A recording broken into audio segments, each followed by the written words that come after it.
رب کعبہ کی قسم، کل مجھے فلسطین کے اس عظیم رہنما پر صدمہ بھی ہوا، لیکن رشک بھی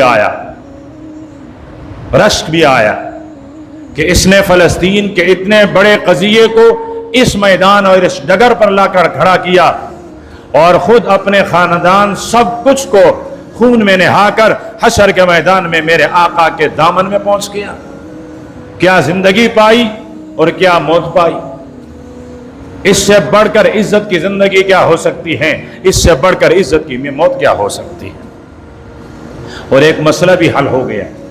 ہم ہر سال کربلا کا واقعہ بیان کرتے ہیں کہ جنہوں نے بلایا تھا انہوں نے شہید کروایا، لوگوں کو سمجھ نہیں آئی۔ بھائی وہ تو کوفہ والے اتنے محبت کرنے والے تھے، اتنے بوریاں بھر بھر کر انہوں نے خطوط لکھے تھے، کیا وہ بھی غدار ہو سکتے تھے؟ کیا انہوں نے بلا کر حضرت حسین ان کے خاندان کو شہید کروایا؟ نہیں ہو سکتا۔ یہ محرم کے مہینے میں دوسری کربلا ہے، اور یہ محرم کے مہینے میں کوفہ کی دوسری تاریخ دہرائی گئی ہے۔ جنہوں نے بلایا انہوں نے شہید کروایا، اس لیے کہ یہ کوئی عام مہمان نہیں تھے۔ آپ نے جہاں رکھا آپ نے خود اس کی مخبری کی ہے، ورنہ کیا پتا تھا۔ اور اگر میں امریکہ کے اخبار پر اعتبار کر لوں تو انہوں نے تو کہا ہے کہ یہ بم اس کے بیڈ، اس کے چرپائی کے نیچے وہ فٹ کر دیا گیا تھا، تو یہ پھر باہر سے کون آیا جس نے یہ کیا؟